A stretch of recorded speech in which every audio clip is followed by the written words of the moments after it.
ಪರರ ಗುಣ ಮತ್ತು ಅವಗುಣಗಳು ಅವರು ನಮಗೆ ಎಷ್ಟು ಬೇಕಾಗಿದ್ದಾರೆ ಮತ್ತು ಎಷ್ಟು ಬೇಡಾಗಿದ್ದಾರೆ ಅನ್ನೋದರ ಮೇಲೆ ಅವಲಂಬಿತ ಆಗಿದ್ದಾರೆ. ಒಬ್ಬ ವ್ಯಕ್ತಿ ನಮಗೆ ಬೇಕು ಅಂತ ಅನಿಸಿದ್ರೆ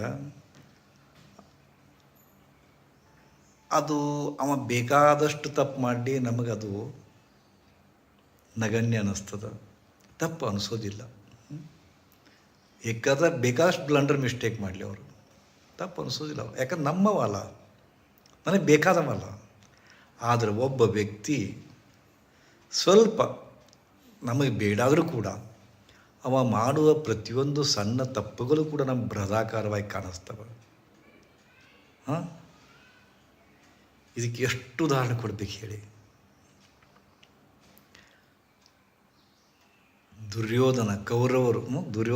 ಕೌರವರು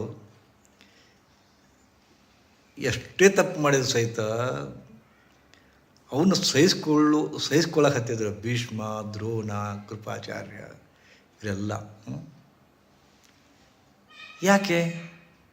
ಅವರಿಗೆ ಕೌರವರು ಸ್ವಲ್ಪ ಬೇಕಾಗಿದ್ದರು, ಆತ್ಮೀಯರಾಗಿದ್ದರು, ಯಾವುದೋ ಒಂದು ಕಾರಣಕ್ಕೆ. ಯಾಕೋ ಅದಕ್ಕೆ ಅವರು ಮಾಡುವ ಎಲ್ಲ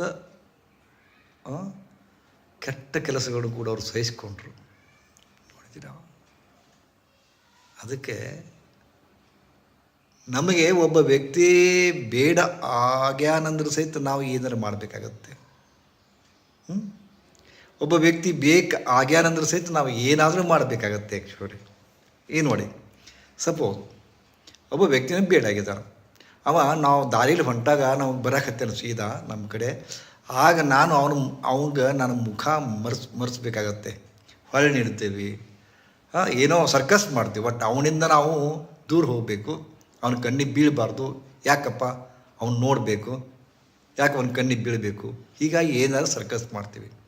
ಮತ್ತು ಬೇಕಾಗೇನಪ್ಪ ಅಂತಂದ್ರೆ ಅವನ ಮನೆಗೆ ಬಂದಾಗ ಏನು ಉಣಿಸೋದೇನು, ತಿನ್ನಿಸೋದೇನು, ಅವನಿಗೆ ಸವಿ ಮಾತಾಡಿ ಕುಡಿಸೋದೇನು. ಸೊ ಮನುಷ್ಯ, ಅದು ವಸ್ತು ಇರಲಿ, ವಿಷಯ ಇರಲಿ, ವ್ಯಕ್ತಿ ಇರಲಿ, ಏನೇ ಇರಲಿ, ಬೇಕು ಅಂದಾಗಲೂ ಏನಾದರೂ ಮಾಡಬೇಕಾಗತ್ತೆ, ಬೇಡ ಅಂದಾಗಲೂ ಏನಾದರೂ ಮಾಡಬೇಕಾಗತ್ತೆ. ಈಗ ಮತ್ತೊಂದು ಸನ್ನಿವೇಶ ನೋಡೋಣ. ಒಬ್ಬ ವ್ಯಕ್ತಿ ಇದ್ದಾನೆ, ಅವನ ನಮಗೆ ಬೇಕಾಗಿಯೇ ಇಲ್ಲ, ಬೇಡಾಗಿಯೇ ಇಲ್ಲ ಅಂದಾಗ ಏನು ಮಾಡಬೇಕಾಗತ್ತೆ ಹೇಳಿ? ನನಗೆ ಬೇಕಾಗಿರಲಿಲ್ಲ, ಬೇಕಾಗಿರಲಿಲ್ಲ ಅಂದಾಗ ಏನು ಮಾಡಬೇಕಾಗಿಲ್ಲ. ನನಗೆ ಬೇಡಾಗಿರಲಿಲ್ಲ ಅಂದಾಗ ಏನು ಮಾಡಬೇಕಾಗಿಲ್ಲ. ಹಂಗೆ ಬೇಕು ಮತ್ತು ಬೇಡವೂ ಇಲ್ಲದ ಸ್ಥಿತಿಗೆ ಯೋಗ ಅಂತಾರೆ.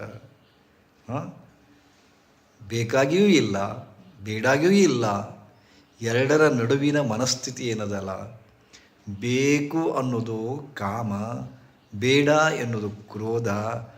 ಕಾಮ ಮತ್ತು ಕ್ರೋಧ ಡೀಪ್ಲಿ ನೋಡಿದ್ರಪ್ಪ ಅಂತಂದರೆ ಬೇಕು ಬೇಕು ಬೇಕು ಅನ್ನೋದು, ಅದು ವ್ಯಕ್ತಿ ಆಗಲಿ, ವಿಷಯ ಆಗಲಿ, ವಸ್ತು ಆಗಲಿ, ಏನೇ ಆಗಲಿ, ಬೇಕು ಬೇಕು ಅನ್ನೋದು ಕಾಮ, ಬೇಡ ಬೇಡ ಅನ್ನೋದು ಕ್ರೋಧ. ಇವು ಎರಡರ ಮಧ್ಯೆ ಮನುಷ್ಯ ಹಾಕ್ಕೊಂಡು ನಲಿಗೆ ಹೋಗಕತ್ತೆ. ನಾವು ನೋಡಿಬೇಕಾದ್ರೆ ನೀವೀಗೇನು ಸಂಸಾರ ಸಿಕ್ಕೊಂಡಿನಂತಿರಲ್ಲ, ಅದಕ್ಕೆ ಅದು ನಾವು ಬೇಕಾಗಿತ್ತು, ನಮ್ಮ ಸಂಸಾರದ ಸಿಕ್ಕೊಂಡ್ವಿ ನಾವು. ಗೊತ್ತಾ? ಬೇಡಾದ್ರೂ ಸಹಿತ ಮತ್ತು ನಾವು ಏನಾದರೂ ಸಂಸಾರದ ದೂರ ಹೋಗಿ ಏನಾರು ಮಾಡಬೇಕು, ಬೇಕಾಗೈತಿ ಸಿಕ್ಕೊಂಡ್ಬಿಟ್ಟಿವಿ. ಹೀಗೆ ಬೇಕು ಬೇಡಗಳಿಂದ ಆಚೆ ಇರುವ ಮನಸ್ಥಿತಿಗೆ ಯೋಗ ಅಂತಾರೆ.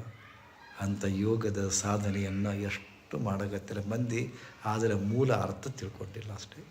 ಶ್ರೀ ಗುರುದೇವ್ ಸುಖೀ ಭವ.